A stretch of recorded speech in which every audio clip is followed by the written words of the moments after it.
ज्वाला सिंह, इस समय मैं नगर मोहब्बत जाती हूँ।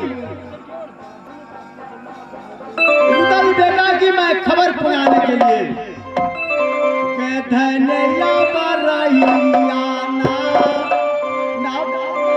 चलली के बारी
भवन में आराम कर रही है। निंदरा ये तोरा मेरी बेटा को पाचरा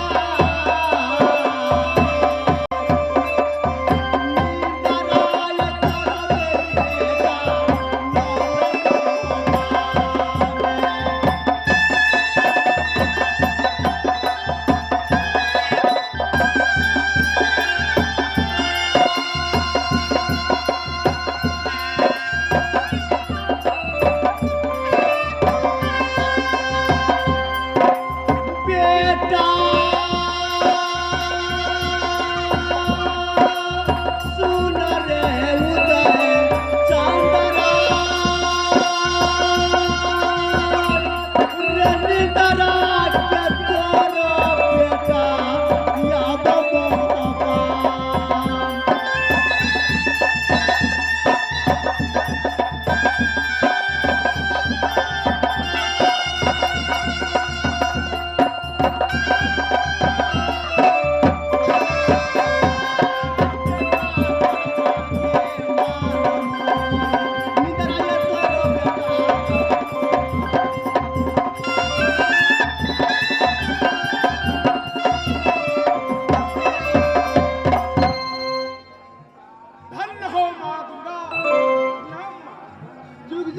बेटा, तुम्हारी उम्र 5 वर्ष, ऐसी उम्र बढ़ी गंगा की, वैसी उम्र बढ़ी तुहार बेटा।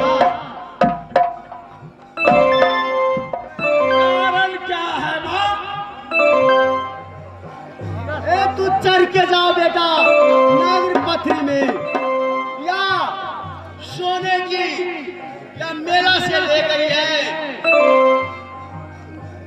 नागर पथरी में 84। चढ़ के जाओ बेटा राजपथरी में 84 के पास जा सकते हैं। बोलिए जंगी महाराज। भैया बोलिए, वो सबके विपतिया में उतारा सलतिया, ओ सलमा मदतिया भैया।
भैया मेरे दोस्त है तुम। क्या बात है, बोलो। ये जी तोरो जनवा भैया नगरा मोहब्बत, ये जी माथा मुड़ाओ ये मनोरथ भैया देवा। बोलो बोलो। वो बन के चूली हरा बाजाओ माता दीना।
क्या क्या मुझे कह रहे हैं चूड़ी हरवा को भेष पकड़ना पड़ेगा? तो ठीक है, आपकी मर्जी। मुझे चूड़ी हरवा की भेष पकड़ना पड़े, क्यों नहीं भैया, या जो कुछ करना पड़े, भाभी सोना की मदद में मैं जरूर चाहूंगा। चूड़ी हरवा की भेष पकड़ करके कहाँ जाना होगा? भैया बोलो। कहाँ जाना होगा तुम्हें मालूम नहीं? चूड़ीहार बनकर पोखरी में जाओ, भाभी सोना से मिलकर, जैसे अशोक बैठका में लंका में जो हनुमान जी गए थे माँ जानकी से सारे कहानी लंका को बुझ कर गाया था, तो वैसे जाओ ये पत्थर का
सही बात ने कहा कि जब लखनलाल जी और राम जी माता जानकी अयोध्या से जब निकली थी तो जंगल में जो पहुंचे, उस समय में रावण पापी और जोगी के भेष पकड़ के माता जानकी को ले गया, शोक पेटका में बिठा दिया, लेकर के गए।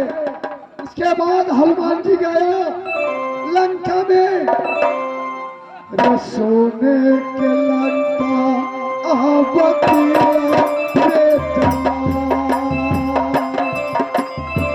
वैसे आवते बाजागा आपत्ता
हरदम याद आता